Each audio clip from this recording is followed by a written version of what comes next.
Hello everyone, welcome back in Raya Smart Classes. Today we will study Class 10 Science, Chapter 2 Acids, Base and Salts Concept Overview. In this session, we will study what is pH, pH of acids and bases, importance of pH in everyday life, neutral substances, brief details about salts, common salt and their uses. I will try to explain each topic through PowerPoint presentation in English and Hindi mix to understand you easily. At the end of each slide, hold a slide for a minute so that you can write down the details for notes preparation for revision and practice. If you satisfy and understand our learning pattern, please subscribe our channel and turn on notification for complete study of each chapter and latest update. Now let us start the topic.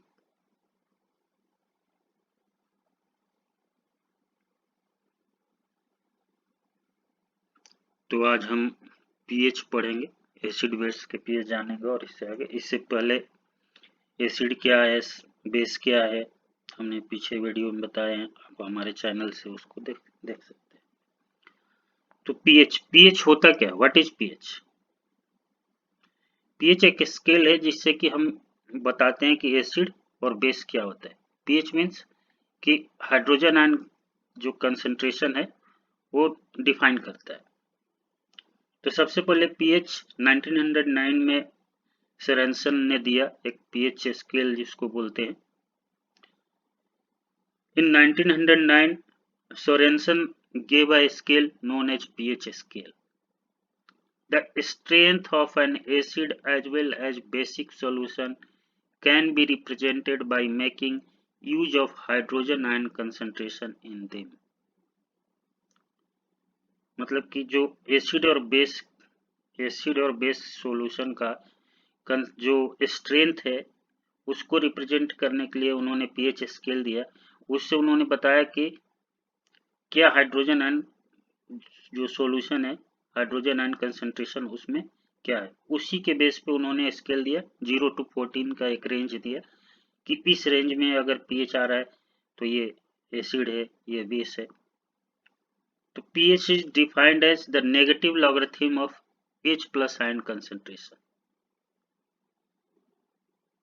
pH को हम कहते हैं negative logarithm of hydrogen ion concentration. H plus means hydrogen ion concentration. As per definition, that means कि pH equal to minus log 10 H plus। pH का ये formula अगर definition के अनुसार negative logarithm of H plus ion concentration. Water का जो pH होता है वो क्या होता है, 7 होता है, न्यूट्रल होता है। वाटर प्योर वाटर जो होता है वो न्यूट्रल सॉल्यूशन होता है। उसमें जो H प्लस या वो H minus equal to 10 to the power -7 mol per liter।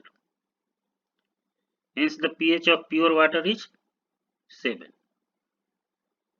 उसमें जो hydrogen ion concentration that equal to hydroxyl ion concentration जो होता है 10 to the power -7 मोल पर लीटर होता है। इसलिए उसका जो pH होता है 7 होता है, that is a neutral. High the concentration of hydrogen ion, lower will be it's pH। अगर कंसंट्रेशन आयन का हाइड्रोजन आयन का कंसंट्रेशन अगर ज्यादा होता है तो उसका pH कम होता है।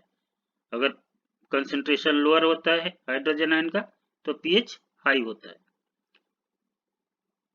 मतलब क्या है कि अगर pH कम है तो वैसे अभी हम आगे देखेंगे, जिसका pH कम होता है वो एसिडिक होता है।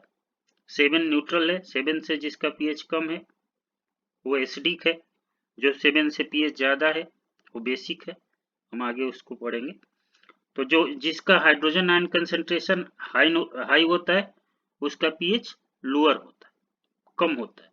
और जिसका हाइड्रोजन आयन कंसेंट्रेशन सॉल्यूशन का कम होता है उसका पीएच हाई होता है। पीएच जो है इसमें क्या represent, P means power, H hydrogen ion मतलब power of hydrogen ion concentration, P represents power whereas H represents concentration. The strength of an acid or base is measured on the scale of number called pH scale 0 to 14. जो Sorensen ने जो pH scale दिया उसमें जो scale है उसको pH scale बोलते हैं, जो रेंज है 0 to 14 है, उसी के बेस पे हम एसिड और बेस का स्ट्रेंथ मेजर करते हैं। तो pH क्या है, pH negative logarithm of hydrogen ion concentration. वो सॉल्यूशन में हाइड्रोजन आयन कंसेंट्रेशन कितना है वो बताता है, जिससे कि हम बता सकते हैं कि ये एसिड है या बेस है। एक स्केल पे हमने रेंज दिया 0 to 14 रेंज है, that is a pH scale. उसमें किस सॉल्यूशन में कितना हाइड्रोजन आयन कंसेंट्रेशन है वो बताता है कि द सॉल्यूशन इज एसिड और बेस। प्योर वाटर कौन सा होता है, distil water. Pure water is a neutral solution और उसका पीएच 7 होता है। बिलो 7 एसिडिक सॉल्यूशन होता है, एबव 7 बेसिक सॉल्यूशन होता है।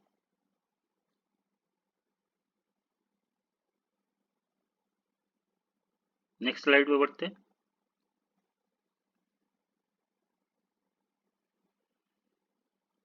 न्यूट्रल सॉल्यूशन का पीएच 7 होता है, एसिडिक सॉल्यूशन जो पीएच होता है लेस देन 7 होता है, मतलब कि पीएच स्केल 0 to 14 है, मतलब कि 0 to 7 तक एसिडिक सॉल्यूशन हुआ। More acidic solution is lesser will be it's pH, जो ज्यादा एसिडिक सॉल्यूशन होता है उसका पीएच सबसे ज्यादा कम होता है। Lower the pH stronger will be the acid, जिसका पीएच कम होगा एसिड क्या होगा, स्ट्रॉन्ग होगा। Solution with pH 0, 1, 2, 3 are strong acid, whereas solution with pH 4, 5, 6 are weak acid. जो न्यूट्रल सॉल्यूशन होता है उसका pH 7 होता है, एसिडिक सॉल्यूशन का लेस देन 7 pH होता है। तो एसिडिक सॉल्यूशन मतलब 0 to 7 तक जितने भी हैं वो सारे एसिडिक सॉल्यूशन है, लेकिन उसमें कौन सा स्ट्रॉन्ग एसिड है कौन सा वीक एसिड है ये कैसे हम डिसाइड करेंगे। तो 0 to 3 तक जो pH है जिस सॉल्यूशन का वो स्ट्रॉन्ग एसिड है, और जिसका पीएच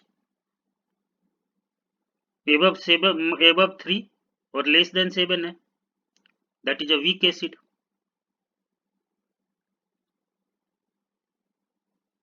बेसिक सॉल्यूशन का पीएच ग्रेटर देन 7 होता है एंड पीएच स्केल क्या हुआ 7 to 14। More basic solution is more will be it's pH, अगर ज्यादा बेसिक सॉल्यूशन है तो उसका पीएच ज्यादा होगा, मतलब higher the pH stronger will be the base, जिसका पीएच ज्यादा होगा वो बेस स्ट्रॉन्गर होगा, मतलब स्ट्रॉन्ग बेस होगा। जिसका पीएच कम होगा वो वीक बेस होगा। तो solution with pH 8, 9, 10 are weak base. 8, 9, 10 जिसका पीएच आ रहा है वो क्या है, वीक बेस है, whereas solution with pH 11, 12, 13, 14 are strong base. जो स्ट्रॉन्ग बेस होते हैं उनके जो पीएच आते हैं, हायर पीएच जो आता है वो स्ट्रॉन्ग होता है। तो 11, 12, 13, 14 जिसका रेंज में आ रहा है जो वो क्या होगा, स्ट्रॉन्ग बेस होगा। एज पर एग्जाम्पल सुन लो, जो ब्लड हमारा है ब्लड का पीएच क्या है 7.4।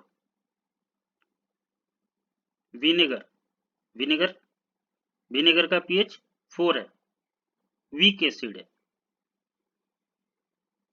Concentrate hydrochloric acid HCl pH 1 है। Concentrate NaOH sodium hydroxide pH 14 है, strong base strong acid. HCl strong acid है, विनेगर वीक एसिड है, ब्लड ऑन एवरेज न्यूट्रल है। 7.4 मतलब कि बहुत वीक बेस हुआ, लगभग न्यूट्रल के बराबर होता है। तो जो सॉल्यूशन होता है पीएच स्केल पे, न्यूट्रल सॉल्यूशन जैसे कि प्योर वाटर, कॉमन साल्ट, ये सारे न्यूट्रल सॉल्यूशन है, इनके पीएच 7 होते हैं। जो एसिडिक सॉल्यूशन है लेस देन 7 होता है। बेसिक सॉल्यूशन का पीएच ग्रेटर देन 7 होता है। नेक्स्ट स्लाइड पे बढ़ते हैं।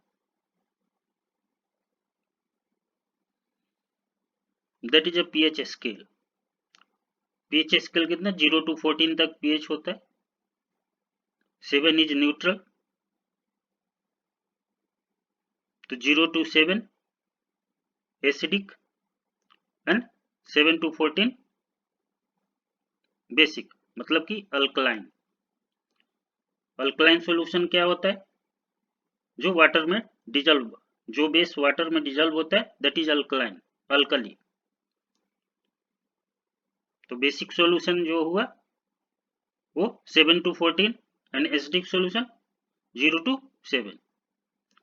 7 इज न्यूट्रल, तो न्यूट्रल से जैसे कि ये क्या है, अगर 6 है, 5 है, 4 है, ये स्लाइटली एसिडिक से वेरी एसिडिक, जैसे जैसे ये कम होता जाएगा उस एसिडिक मतलब एसिड बढ़ता जाएगा, स्ट्रॉन्ग एसिड होता जाएगा।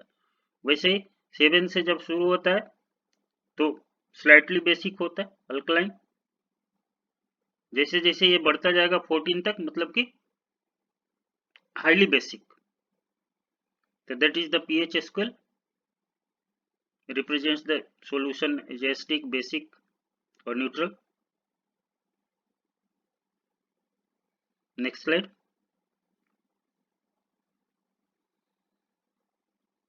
Importance of pH in everyday life. हमारे लाइफ में pH का क्या इंपॉर्टेंस है, जो हमारे रोजमर्रा के लाइफ में। तो pH सबसे पहले तो हमारे डाइजेस्टिव सिस्टम का भी pH होता है। The process of digestion happens at a specific pH in our stomach which is 1.5 to 4. हमारे स्टमक में क्या होता है? हाइड्रोक्लोरिक एसिड होता है। डाइजेशन वहीं से शुरू होता है। तो जो हमारे डाइजेस्टिव सिस्टम है वहां पे जो डाइजेशन की प्रोसेस शुरू होती है वहां पे जो पीएच रेंज होता है 1.5 to 4 होता है। Our stomach produce hydrochloric acid and helps in digesting our food without harming the stomach. हमारे स्टोमक में जो हाइड्रोक्लोरिक एसिड प्रोड्यूस करता है वो क्या करता है, जो हम फूड खा लेते हैं उसको डाइजेस्ट करता है बिना स्टोमक को नुकसान पहुंचाए।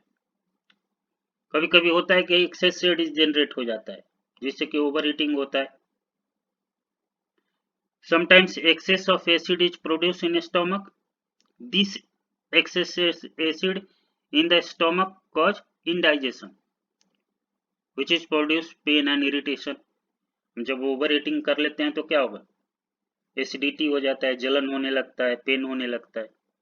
तब उसके लिए क्या करेंगे, उसके लिए हम बेस यूज करेंगे जिससे कि जो एक्सेस एसिडिटी हुआ है वो न्यूट्रलाइज करे, जिससे कि हमें रिलीफ मिलता है। इसके लिए जैसे कि milk of magnesia, baking soda,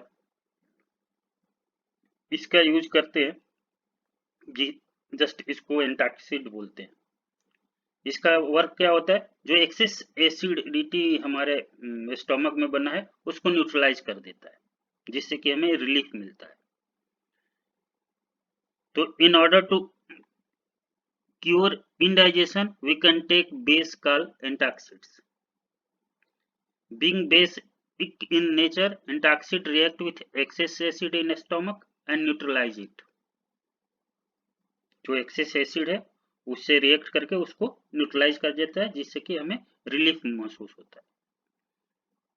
जो हमें इरिटेशन और पेन हो रहा है उससे रिलीफ मिलता है। Two common antacids are milk of magnesia, magnesium hydroxide और सोडियम बाइकार्बोनेट, बेकिंग सोडा।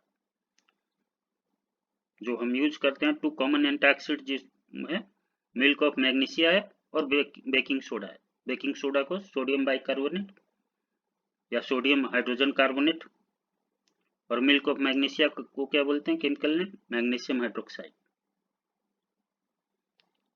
तो हमारे एवरीडे लाइफ में सबसे पहले तो हमारे ऊपर ही हमारे डाइजेस्टिव सिस्टम जो है डाइजेशन होता है एक स्पेसिफिक पीएच पे। पीएच इन टूथ डीके, जब हम खाना खाते हैं शुगर होता है उसमें। अब क्या है, हमारे माउथ में जो बैक्टीरिया प्रेजेंट है वो शुगर को ब्रेक डाउन करके एसिड में कन्वर्ट करते हैं।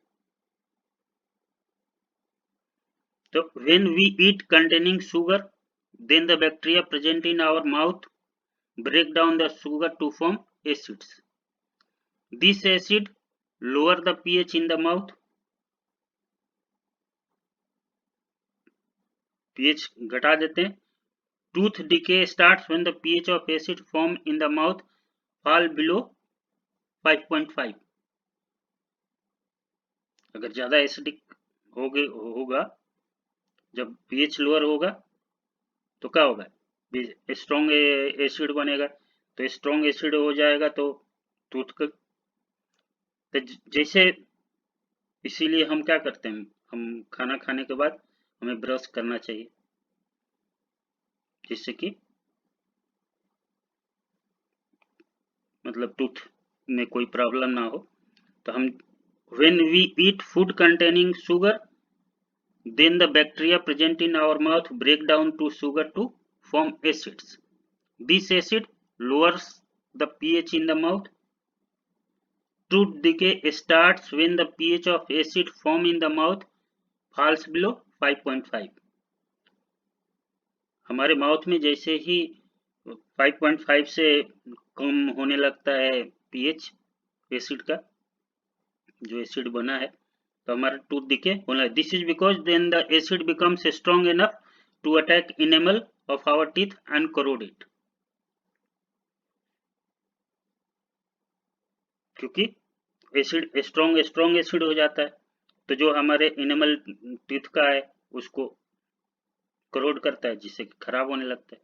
This set in tooth decay, the best way to prevent tooth decay is to clean the mouth thoroughly after eating food. इसीलिए आप डॉक्टर के पास जाएंगे तो कहेंगे खाना खाने के बाद आप ब्रश किया कीजिए।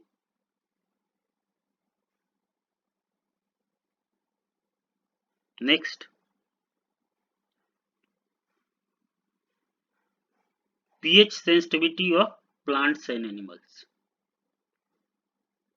प्लांट्स और एनिमल्स भी पीएच की सेंसिटिविटी, उनका भी बहुत सारे जो डाइजेशन और एंजाइम और हार्मोन्स का एक सर्टेन पीएच लेवल पे होता है। तो plants and animals are sensitive to pH. Crucial life processes such as digestion of food, function of enzymes, hormones happen at a certain pH value. तो जो प्लांट एनिमल्स हैं उनका जो फूड का डाइजेशन, जो एंजाइम का फंक्शन, हार्मोन्स जो secret होना, ये भी एक सर्टेन पीएच वैल्यू पे होते हैं। इसीलिए प्लांट और एनिमल भी काफी सेंसिटिव होते हैं पीएच। पीएच ऑफ सॉइल, अगर पीएच जो सॉइल का है अगर ऑप्टिमम नहीं है तो ग्रोथ नहीं होगा प्लांट हम जो लगाएंगे। तो pH of soil optimal for growth of plants और क्रॉप्स आर 6.5 to 7। जो सॉइल का पीएच होना चाहिए जिससे कि प्लांट का ग्रोथ और अच्छा हो, 6.5 to 7 होना चाहिए। अगर सॉइल का पीएच ज्यादा एसिडिक और ज्यादा बेसिक हो जाए तो क्या है, प्लांट ग्रो नहीं करेगा, होगा तो बहुत खराब होगा। If the soil is too acidic or basic, the plant grow badly or do not grow at all. The soil pH is also affected by the use of chemical fertilizer in the field. अगर हम ज़्यादा chemical fertiliser use करते हैं उससे भी pH हमारा affect होता है जो सॉइल का, उससे भी फिर अगर ज़्यादा एसिडिक हो गया तो फिर उसको मेंटेन करने के लिए silk line. If the soil is too acidic, then it is treated with material like quicklime or silk lime. If the soil is too alkaline, then alkalinity can be reduced by adding decaying matter, organic matter. तो अगर pH soil का optimum नहीं है तो plant का growth नहीं होगा या प्लांट होगा ही नहीं। जो सॉइल का pH ऑप्टिमम होना चाहिए उस ग्रोथ के लिए 6.5 to 7 होना चाहिए। अगर सॉइल के pH ज़्यादा एसिडिक है तो भी ग्रोथ नहीं होगा, अगर ज़्यादा बेसिक है तब भी ग्रोथ नहीं होगा। हम केमिकल फर्टिलाइजर जो है अगर हम ज़्यादा डालते हैं तो सॉइल की जो pH है डिसबैलेंस हो जाएगा। अगर सॉइल के pH बहुत एसिडिक हो गया तो उसको फिर बेसिक सॉल्यूशन से, जैसे क्विकलाइम और सिल्कलाइम, क्या है सिल्कलाइम कैल्शियम हाइड्रोक्साइड, ये बेस है, इससे हम फिर न्यूट्रलाइज करते हैं, जो एक्सेस एसिड है उसको न्यूट्रलाइज कर देगा तो सॉइल फिर से फर्टाइल हो जाएगा। अगर ज़्यादा अल्कलाइन हो गया तब भी उसमें डिकेइंग ऑर्गेनिक मैटर डालते हैं, जो अल्कलिनिटी है वो रिड्यूस हो जाएगी। तो सॉइल के pH भी डिपेंड करता है, हमारे एवरीडे लाइफ में इसकी यूज है। pH of self defence by animals and plants, बहुत सारे एनिमल और प्लांट्स हैं जिनके वो अपने प्रोटेक्शन के लिए pH का यूज करते हैं, जैसे कि हनी बी जो है, हनी बी क्या है, आप काटना जानते हैं, जब बीज काटता है तो बहुत ही मतलब पेन महसूस होता है और इरिटेशन महसूस होता है। क्यों? क्योंकि वो आपके शरीर में एसिडिक सॉल्यूशन इंजेक्ट कर देता है, वो अपनी बचाव की रक्षा के लिए इस करता है। अब उसके लिए हमें क्या है, अगर एसिडिक सॉल्यूशन है तो वहाँ पे बेसिक सॉल्यूशन अगर रब करेंगे तब हमें रिलीफ मिलेगा। तो एनिमल और प्लांट अपने सेल्फ डिफेंस के लिए भी pH का यूज उनके है।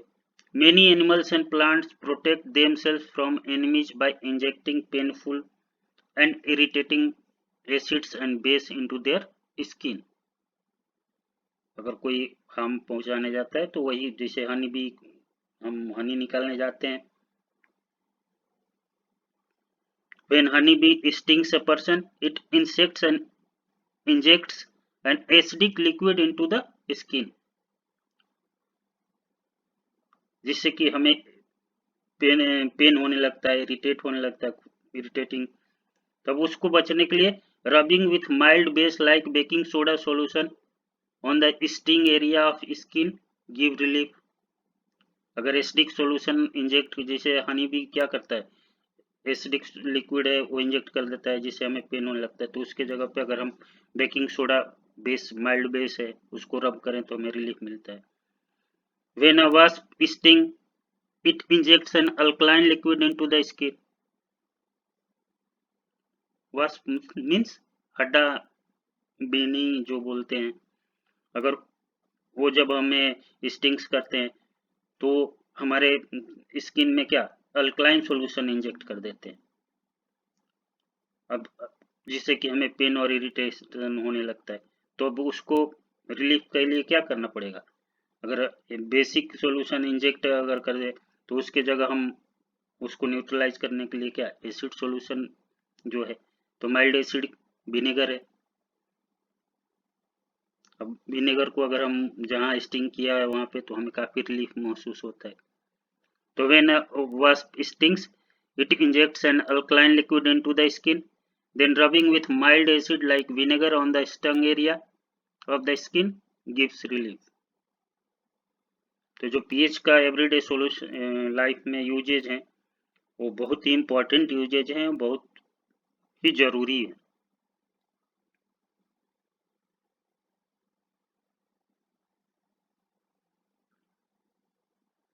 नेक्स्ट स्लाइड पे बढ़ते हैं।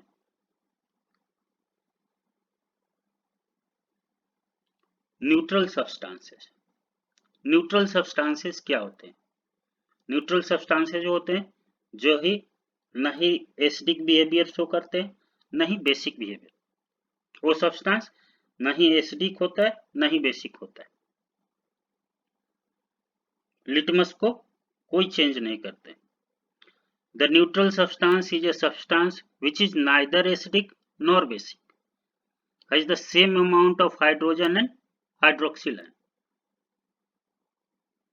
न्यूट्रल सब्सटेंस वो सब्सटेंस है जो ही ना ही एसिडिक है ना ही बेसिक है।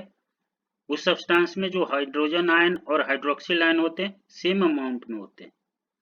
Does not alter the colour of litmus surface, जो लिटमस पेपर होता है उसका कलर चेंज नहीं करता है, that is a neutral substance. These substances do not display any acidic or basic characteristic. Their pH value approximate 7, लगभग 7. Neutral substance have no effect on red and blue litmus paper. The pH of pure water means क्या? Distilled water. हम जो पीते हैं वो पानी वो pure water नहीं है। जो हम डिस्टिल लेबोरेटरीज में यूज करने के लिए जो सिंथेसिस करते हैं या टेस्ट करते हैं तो वहां पे हमें डिस्टिल वाटर निकालते हैं, उसका पीएच एग्जैक्टली 7 होता है, that is a neutral substance. Example of neutral substance is pure water, common salt. तो जो न्यूट्रल सब्सटेंस होता है उसका जो बिहेवियर है नाइदर एसिड नॉर बेसिक, उसमें जो हाइड्रोक्सिल और हाइड्रोजन आयन कंसेंट्रेशन होता है सेम अमाउंट में होता है, लिटमस पेपर को चेंज नहीं करता है, उसके कलर चेंज नहीं होते, पीएच एग्जैक्टली क्या 7 के आसपास अप्रोक्स होता है, मतलब एग्जैक्टली कह सकते हैं 7 होता है।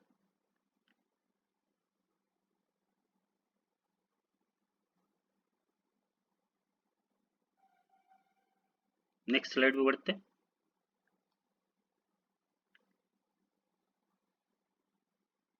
Salt,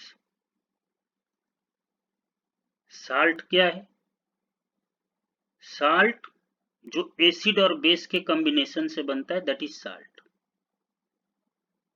when acid react with base form salt and water. तो a salt is a combination of an anion of acid and cation of base. anion of acid मतलब hydrogen ion plus cation of base hydroxyl ion. तो जो salt होता है when acid react with base that gives salt and water. The salt is a combination of anion of an acid and a cation of a base. anion of an acid क्या है? Hydrogen ion, और cation of base मतलब hydroxyl ion. As for example of salt, potassium chloride KCl, sodium nitrate NaNO3, calcium sulfate CaSO4, all are salt. Salt are usually prepared by the neutralization reaction of an acid and base. मैंने अभी कहा जब acid और base आपस में react करते हैं तो साल्ट बनता है, that is known as neutralization reaction. Salt acid और बेस को न्यूट्रलाइज करके जो नया सब्सटेंस बनता है that is a salt. Common salt, common salt क्या होता है? Sodium chloride is referred as common salt because it is used all over the world for cooking. Sodium chloride जो है उसको हम कॉमन साल्ट बोलते हैं, हम अपने खाने में यूज करते हैं, पर जो लेबोरेटरी में रखा है उसको यूज नहीं करना चाहिए, मे बी कंटामिनेट हो, कई बार आदमी छू लेता है, कोई और चीज एसिड छुआ है फिर उससे, तो हम घर पे जो यूज करते हैं कॉमन साल्ट वो क्या होता है? Sodium chloride. Family of salt क्या होता है? फैमिली ऑफ साल्ट वो होता है जिसमें केटायन और एनायन सेम अमाउंट में हो। Salt having the same cation और anion belong to the same family, जिसे NaCl। तो NaCl में Na प्लस AK9 और Cl माइनस, एक केटाइन KCl, इसमें भी 1 plus and Cl minus, LiCl lithium chloride, all are the same family. तो same salt having the same cation or anion belong to the same family, जिसमें cation और anion बराबर हो वो सारे एक ही फैमिली के साल्ट बोले जाते हैं। साल्ट का पीएच क्या होता है? pH of salts. A salt of a strong acid and a strong base will be neutral in nature. अगर स्ट्रॉन्ग एसिड और स्ट्रॉन्ग बेस से रिएक्ट करके जो साल्ट फॉर्म होता है वो क्या होता है? न्यूट्रल होता है इन नेचर। अप्रॉक्स उसका 7 होता है, जो पीएच आता है लगभग 7 आता है। A salt of weak acid and a strong base will be basic in nature. जो साल्ट है वो वीक एसिड और स्ट्रॉन्ग बेस से रिएक्ट करके जो बनता है उसका जो नेचर होता है वो बेसिक होता है, उसका पीएच ग्रेटर देन 7 होता है। A salt of strong acid and weak base will be acidic in nature. जो स्ट्रॉन्ग एसिड और वीक बेस के रिएक्शन से जो साल्ट बनता है उसका जो नेचर होता है एसिडिक होता है, मतलब कि पीएच लेस देन 7 होता है। तो साल्ट के जो पीएच अलग अलग होते हैं, जो स्ट्रॉन्ग एसिड और स्ट्रॉन्ग बेस से बने होते हैं उनका पीएच लगभग नेचुरल न्यूट्रल के आसपास होता है, 7 मीन्स। अगर वीक एसिड और स्ट्रॉन्ग बेस से साल्ट बनता है जो रिएक्शन से, तो उनका बेसिक नेचर होता है, मतलब कि पीएच ग्रेटर देन 7 होगा। अगर साल्ट स्ट्रॉन्ग एसिड और वीक बेस के रिएक्शन से बन रहा है तो उसका जो नेचर होता है एसिडिक होता है, मतलब उसका पीएच जो होगा लेस देन 7 होगा।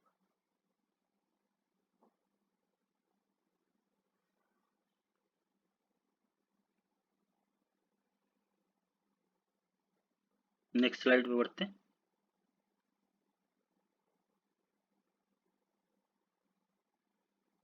और हम यहाँ देखते हैं कई जो साल्ट बने हैं किससे बने हैं, उनका जो पीएच वैल्यू क्या आता है, कौन कौन से एसिड और बेस इन्वॉल्व है। जैसे nature name of salt, solubility in water, action of litmus, pH value, nature of salt, acid involve, base involve. Sodium chloride, sodium chloride क्या है? साल्ट है सोडियम क्लोराइड, NaCl। अब NaCl सॉल्युबल इन वाटर होता है, उसकी solubility water में water soluble है। Litmus paper पे कोई एक्शन नहीं होता है, मतलब कि ब्लू लिटमस पेपर ब्लू ही रहेगा, रेड लिटमस पेपर रेड ही रहेगा। तो अगर ब्लू और रेड लिटमस पेपर कोई चीज नहीं आ रहा है, मतलब कि पीएच वैल्यू 7 आएगा। जब पीएच वैल्यू 7 आएगा तो जो साल्ट का नेचर हुआ न्यूट्रल हुआ। अगर पीएच 7 है तो साल्ट क्या हुआ? न्यूट्रल हुआ।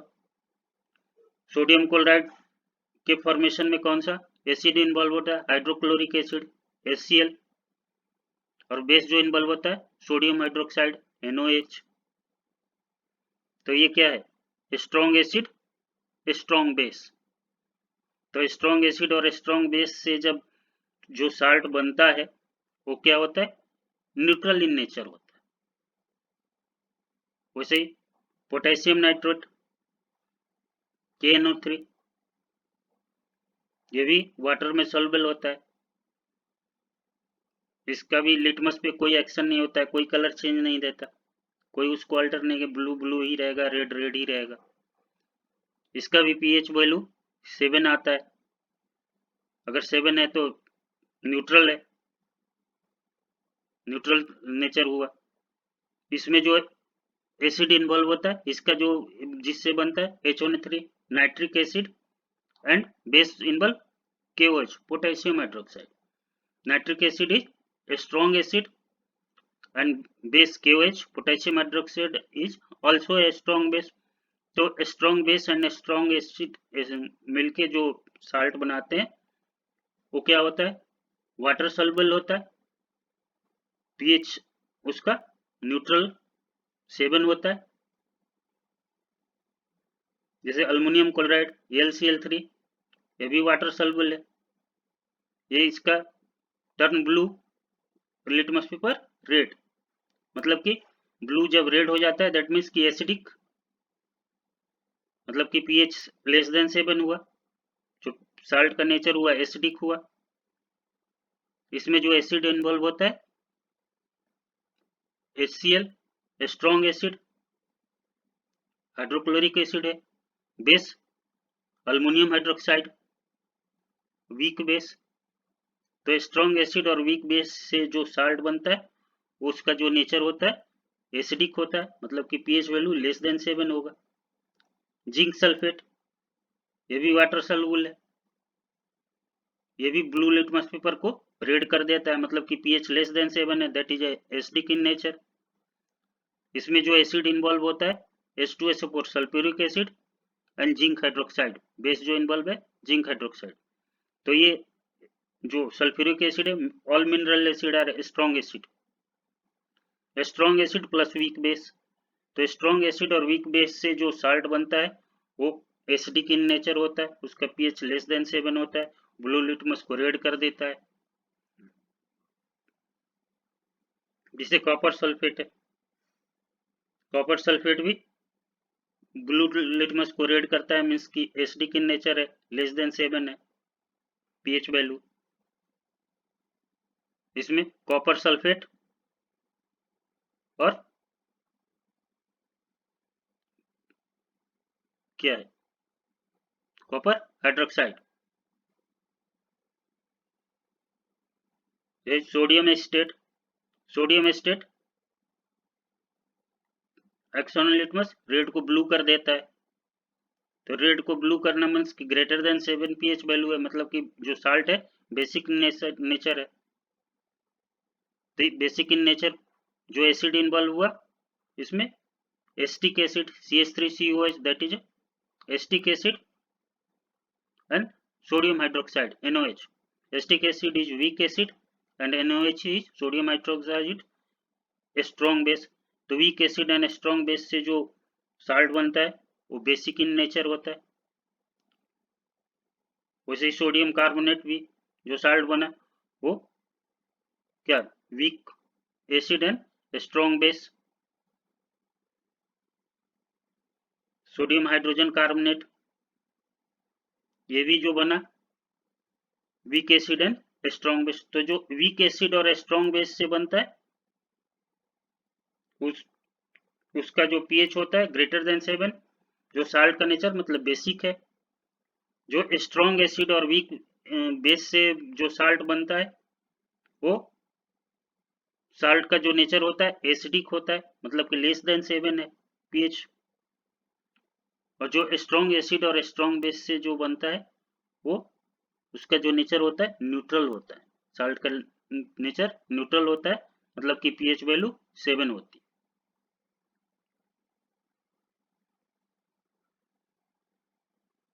नेक्स्ट स्लाइड पे बढ़ते हैं। कॉमन साल्ट, कॉमन साल्ट को हम कमर्शियली कैसे बनाते हैं और क्या यूजेज हैं कॉमन साल्ट के उसके बारे में। तो common salt means sodium chloride. The chemical name of common salt is sodium chloride NaCl। NaCl when sodium hydroxide and HCl अभी हमने देखा रिएक्ट, मतलब स्ट्रॉन्ग बेस और strong acid react, they form sodium chloride NaCl plus H2। जो NaCl बनता है अगर हम लेबोरेटरी की बात करें तो strong acid HCl plus strong base NOH जब रिएक्ट होता है that gives NaCl sodium chloride plus H2। The sodium chloride formed here can be evaporated to obtain solid sodium chloride। क्योंकि जो H2O है इसको क्या करेंगे, अगर हम हीट करेंगे तो ये वाटर इवोपोरेट हो जाएगा, तो जो NaCl हमें बचेगा, जो सॉल्यूशन अभी है जो NaCl बचेगा वो सॉलिड हो जाएगा।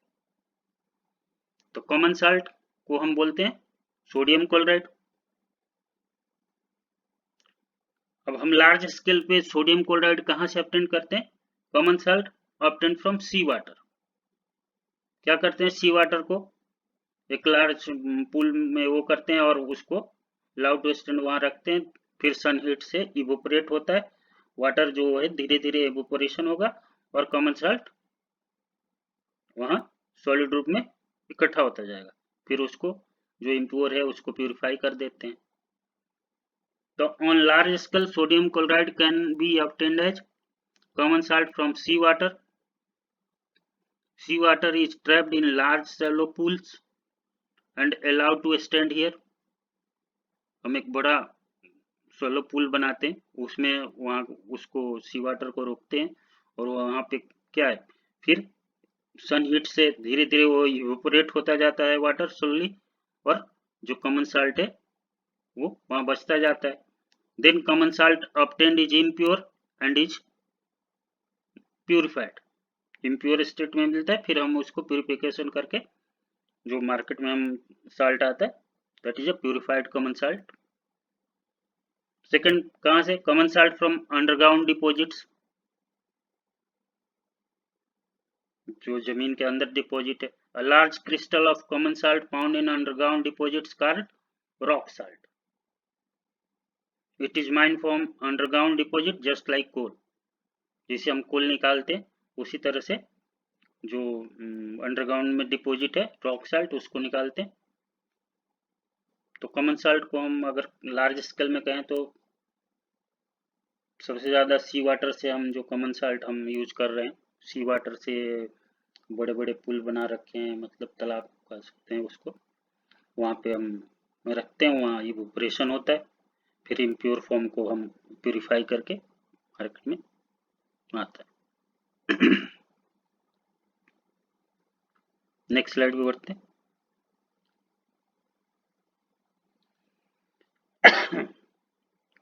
Usage of common salt. Common salt की क्या uses? It is used in cooking food. It is used as preservative in pickles. जो हम घर पे प्रिजर्वेटिव बनाते हैं, मतलब पिकल्स बनाते हैं, उसमें नमक डाला जाता है, वो टेस्ट का भी काम करता है और पिकल को प्रिजर्व भी करता है। हम फूड भी जो कुक करते हैं, हमारे शरीर को भी नमक की जरूरत होती है, तो टेस्ट भी आता है और फूड, तो कुकिंग फूड में सबसे ज्यादा यूज है पिकल्स, वहां प्रिजर्वेशन के लिए। It is used in manufacturing of soap. It is used to melt ice. Ice को मेल्ट करने के लिए भी यूज किया जाता है। सोप की मैन्युफैक्चरिंग में कॉमन साल्ट की यूज है, NaCl में। It is used as a raw material for making large number of useful chemical in industry। जो कॉमन साल्ट है वो बहुत सारे केमिकल्स के बनाने के लिए रॉ मटेरियल के रूप में यूज किया जाता है, जैसे कि sodium hydroxide, NOH, caustic soda, baking soda. Baking soda को क्या सोडियम हाइड्रोजन कार्बोनेट और सोडियम बाइकार्बोनेट बोलते हैं। Washing soda, washing soda is sodium carbonate decahydrate, उसमें H2O। ब्लीचिंग पाउडर और कैल्शियम हाइपोक्लोराइड, ब्लीचिंग पाउडर को केमिकल नेम कैल्शियम हाइपोक्लोराइड। ये सारे जो इंडस्ट्री में बहुत ही जरूरी हैं और मतलब उपयोगी चीज है, उसमें कॉमन साल्ट रॉ मटेरियल के रूप में यूज होता है इसके बनाने में। तो कॉमन साल्ट की बहुत ज़्यादा यूजेज है आज food cooking, preservation, soap manufacturing और बहुत सारी केमिकल्स को बनाने के लिए रॉ मटेरियल के रूप में यूज करते हैं। तो आज इस सेशन को यहीं समाप्त करते हैं और हम उम्मीद करते हैं कि आप इसको समझे होंगे और आप अपने से रिवीजन करेंगे तो और अच्छी तरीके से समझेंगे। नेक्स्ट सेशन में हम जो इंडस्ट्री में sodium hydroxide, baking soda, washing soda, bleaching powder ये कैसे बनता है, प्रिपरेशन, इसके क्या प्रॉपर्टीज हैं, क्या यूजेज हैं, ये नेक्स्ट सेशन में पढ़ेंगे। तो आज यहीं समाप्त करते हैं। Thank you.